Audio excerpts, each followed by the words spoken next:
നമസ്കാരം. CMRLന്റെ മാസപ്പടി കേസ് കൊഴുക്കുകയാണ്. CMRLന്റെ വിഷയം അങ്ങനെ മുന്നോട്ട് പോകുമ്പോൾ 2.78 കോടി രൂപയുടെ അഴിമതി മാത്രമാണോ ഈ വിഷയത്തിൽ നടന്നത്? അല്ല, 200 കോടിയോളം രൂപയുടെ ഒരു വലിയ അഴിമതിയാണ് ഇതിൻ്റെ പിന്നിൽ നടന്നിട്ടുള്ളത് എന്നാണ് ഇപ്പോൾ നമുക്ക് ലഭ്യമാകുന്ന വിവരം. ഇന്നലെ കഴിഞ്ഞ ദിവസങ്ങളിൽ വീണ വിജയനെ ചോദ്യം ചെയ്തതിൽ നിന്ന് ആ കുരുക്ക് നേരെ പിണറായി വിജയനിലേക്ക് മുറുകിയിട്ടുണ്ട്. വീണ വിജയൻ തന്നെയാണ് ആ കുരുക്ക് അങ്ങോട്ടേക്ക് എത്തുന്നതിൽ പ്രധാനപ്പെട്ട കാരണക്കാരിയായി മാറിയതും എന്നാണ് നമുക്ക് ലഭ്യമാകുന്ന വിവരം. അതായത് താൻ പ്രത്യേകിച്ചൊരു സേവനവും നടത്താതെയാണ് ഈ പൈസ വാങ്ങിയത് എന്ന് വീണ വിജയൻ സമ്മതിച്ചിട്ടുണ്ട് എന്നാണ് നമുക്ക് ലഭ്യമാകുന്ന അറിവ്. അങ്ങനെയെങ്കിൽ എങ്ങനെ ആയിരിക്കാം വീണ വിജയന് ഈ 2.78 കോടി രൂപ ലഭിച്ചത്?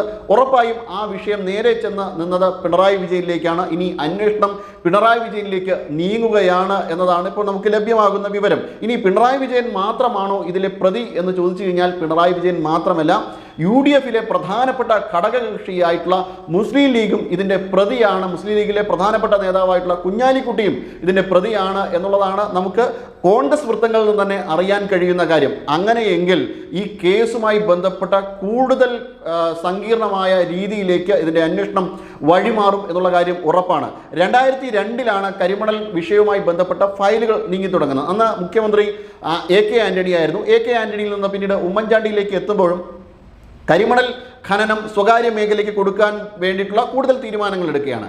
അതിനുശേഷം 2012 സമയങ്ങളിൽ ഉമ്മൻചാണ്ടിയുടെ നേതൃത്വത്തിൽ തന്നെ ഈ കരിമണൽ ഖനനവുമായി ബന്ധപ്പെട്ട കാര്യത്തിൽ അന്നൊരു തീരുമാനമെടുക്കുന്നത് 50% തോട്ടപ്പള്ളി സ്പിൽവേയിൽ നിന്ന് ഖനനം ചെയ്യുന്ന കരിമണൽ IREക്കും KMMLന് 50%വുമായിട്ട് വീതിച്ച് നൽകണം എന്നായിരുന്നു അന്ന് സർക്കാർ ഇറക്കിയ MOU.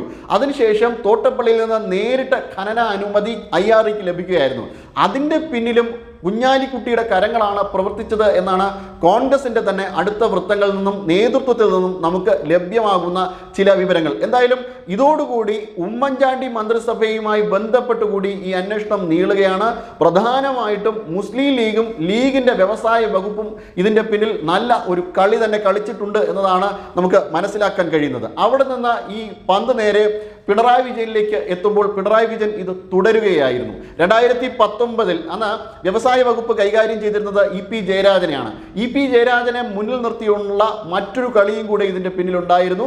അങ്ങനെ ഈ രീതിയിൽ അഴിമതിയിൽ നിന്ന് അഴിമതിയിലേക്ക് ഈ പന്ത് കൈമാറുകയായിരുന്നു. അതായത് UDFിൽ നിന്ന് LDFിലേക്ക്, LDFിൽ നിന്ന് UDFിലേക്ക്. ഇപ്പോൾ ഇതാ മിഡ്വെസ്റ്റ് എന്ന് പറയുന്ന പുതിയൊരു കമ്പനി കൂടി ഈ കളിയിലേക്ക് എത്തുകയാണ്. അവർ തെലങ്കാന കേന്ദ്രീകരിച്ചിട്ടുള്ള കമ്പനിയാണ്. അവർക്ക് ഈ ഖനനാനുമതി കൊടുത്തതിന് പിന്നിൽ ഞങ്ങൾക്ക് ഒരു പങ്കുമില്ല, അങ്ങനെയല്ല ചെയ്തിട്ടുള്ളത്, കേന്ദ്രവുമായിട്ടുള്ള ഒരു കൺസോർഷ്യമാണ് ഇത് ഉണ്ടാക്കിയത് എന്നാണ് VD സതീശൻ കഴിഞ്ഞ ദിവസങ്ങളിലൊക്കെയും പറഞ്ഞത്. പക്ഷേ സത്യാവസ്ഥ അതല്ല. അവർ മിഡ്വെസ്റ്റ് കേന്ദ്ര സർക്കാരിന് കൊടുത്ത റിപ്പോർട്ട് അനുസരിച്ച് അവർക്ക് ഇതിനോടകം തന്നെ ഖനനാനുമതി ലഭിച്ചിട്ടുണ്ട് എന്നതാണ് നമുക്ക് അറിയാൻ കഴിയുന്നത്. അത്തരത്തിൽ കേന്ദ്രത്തിൽ നിന്ന് അതിജീവിച്ചുകൊണ്ട് കേരളം നടത്തിയ ഒരു വലിയ നീക്കമാണ്. കേരളത്തിനകത്ത് UDFും LDFും നടത്തിയ അഴിമതിക്ക് വേണ്ടി നടത്തിയ ഒരു വലിയ നീക്കമാണ് ഇതിൻ്റെ പിന്നിൽ. ഇൽമനൈറ്റ് പൂർണ്ണമായും അതിൻ്റെ ഉത്തരവാദിത്വം KMMLനാണ്.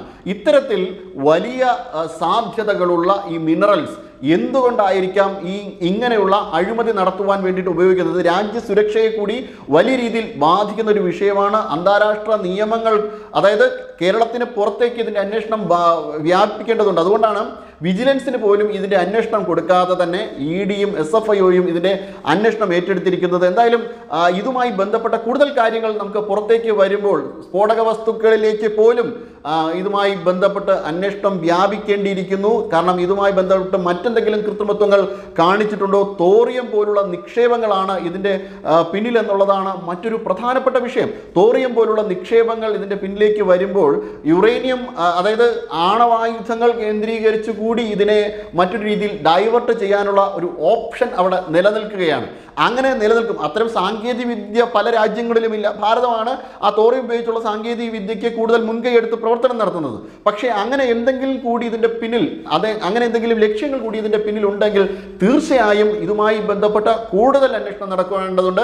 കാരണം അത് രാജ്യസുരക്ഷയും രാജ്യത്തിൻ്റെ ഇന്റർനാഷണൽ റിലേഷനെ ഒക്കെ ബാധിക്കുന്ന ഒരു കാര്യം തന്നെയാണ്. അപ്പോൾ ഈ അന്വേഷണം കൂടുതൽ സങ്കീർണമായി മാറുന്നു എന്നാണ്. കേവലം ഒരു മാസപ്പടി വിഷയത്തിൽ നിന്ന് ഇത് അന്താരാഷ്ട്ര പ്രാധാന്യമുള്ള ഒരു കേസായി മാറുന്നു. അതിൽ പ്രബലരായിട്ടുള്ള 2 പാർട്ടികൾ, കേരളത്തിലെ പാർട്ടികൾ അതിൻ്റെ ഭാഗമായി മാറുന്നു എന്നതാണ് നമ്മെ ആശങ്കയിലാക്കുന്ന വിഷയം.